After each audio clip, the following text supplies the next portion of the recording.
That's it. We low.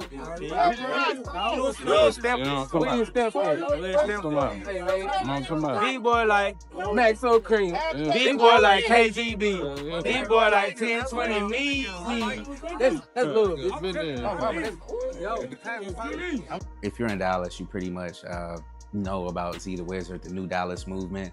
I've reached out to a lot of people, and he was like one of the few that actually responded. And so yeah, we had a business relationship. That's a bit, man. Sure, we locked in, man. I want to ask you a question. Like, how do you feel about your success as you've been going up, as far as like your trajectory, like recently?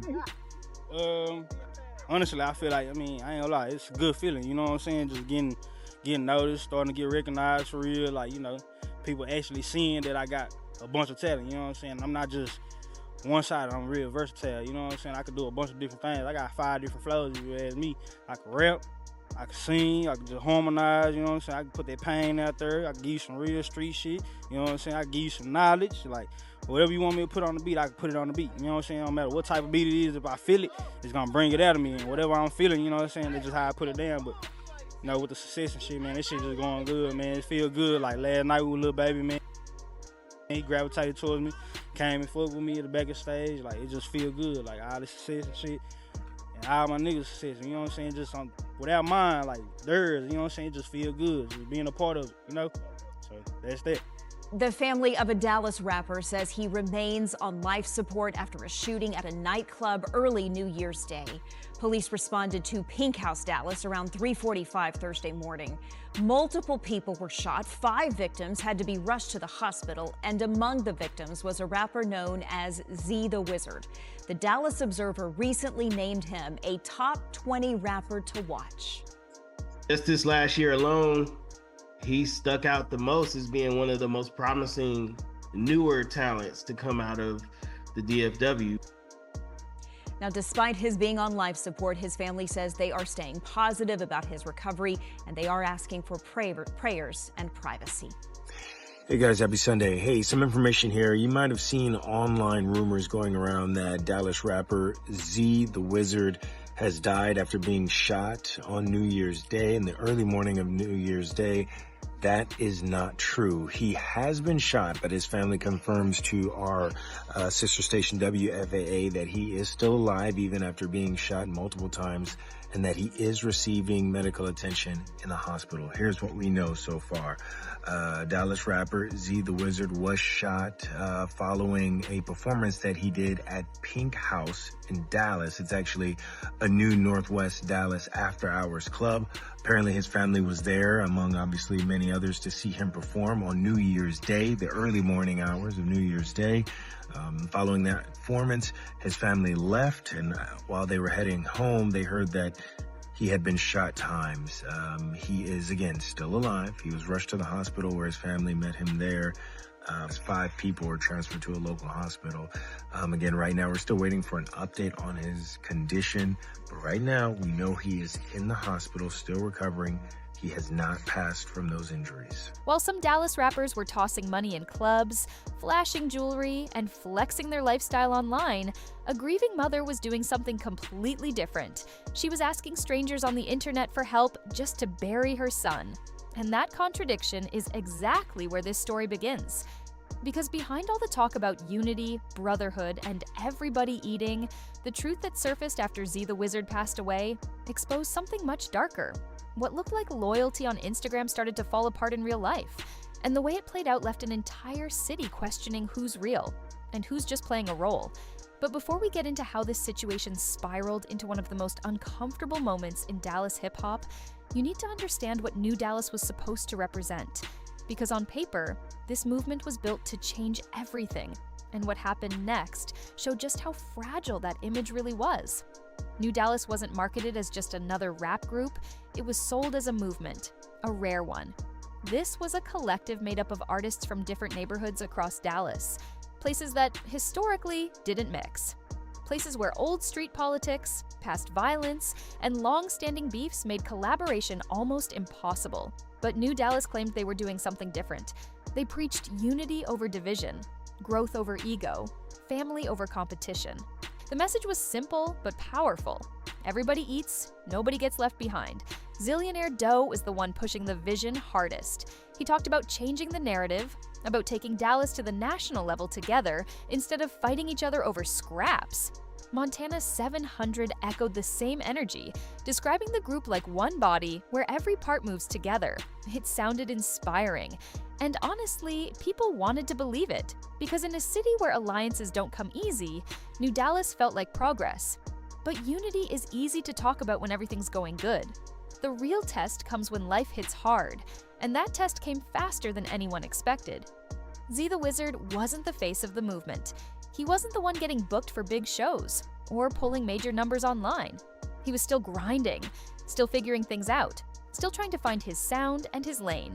Before music, he was doing what a lot of young dudes in Dallas do, trying to survive, trying to make ends meet. His tracks were getting a few thousand views here and there, nothing crazy. No viral moments, no overnight success. But when New Dallas started gaining attention, Z became part of that circle. He was one of the homies, one of the guys representing this new wave of Dallas unity. And in the culture, that matters. Because when you're part of a movement like that, especially one built on brotherhood, the expectation is clear. You're not just collaborators, you're family. Some people blow up faster than others. That's normal. Not everyone shines at the same time. But that doesn't mean the ones still climbing matter any less, and that's what makes what happened next so hard to ignore. When ZeeTheWizzard lost his life, the details stayed mostly quiet.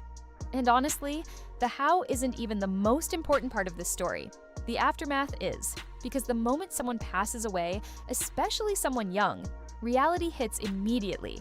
Funeral arrangements, burial costs, logistics, time off work, travel for family members, and all of it costs money.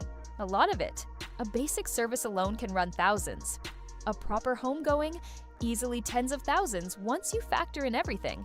And that pressure hits fast, whether a family is ready or not.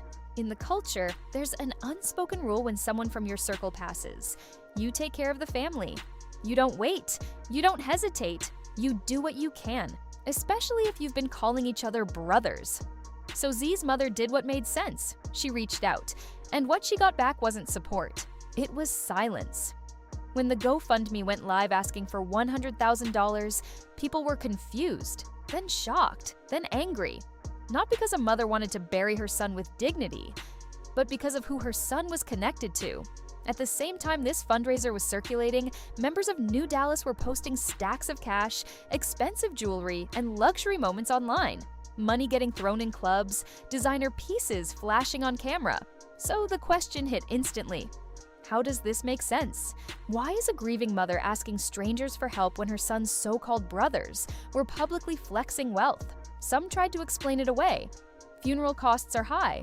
There are other expenses. Insurance doesn't always cover everything. All of that is true. But it didn't explain the bigger issue. Why did it even get this far? And that's when things took a turn nobody could ignore. ZeeTheWizzard's mother stopped waiting. She took to Facebook and said exactly how she felt. She called people out by name. She spoke about reaching out privately and getting nothing back. She questioned the image being portrayed online versus the reality she was living through. And when a grieving mother speaks, people listen. This wasn't industry gossip. This wasn't internet drama. This was raw, emotional, personal. The post spread fast. Some people defended New Dallas, suggesting maybe things were being handled quietly. Others weren't buying it. They saw the timeline, they saw the fundraiser, and they saw the flexing. The city started talking. And once the conversation went public, something interesting happened. Suddenly, the silence ended. After the backlash picked up, support finally showed up. Calls got returned, money got involved, public statements started floating around. But the timing raised eyebrows, because when the family reached out privately, nothing happened. When the internet started questioning loyalty, everything changed. That's what made people uncomfortable. Was this genuine care for a fallen brother's family? Or was it about protecting an image? In moments like this, timing tells the real story. And to a lot of people watching, it felt less like compassion and more like damage control. Industry figures started chiming in. Rainwater said what many were already thinking, questioning how people could claim wealth while a GoFundMe was still necessary. And once that question was out there, the narrative shifted completely. Because now, this wasn't just about one situation. It was about the illusion behind modern rap success.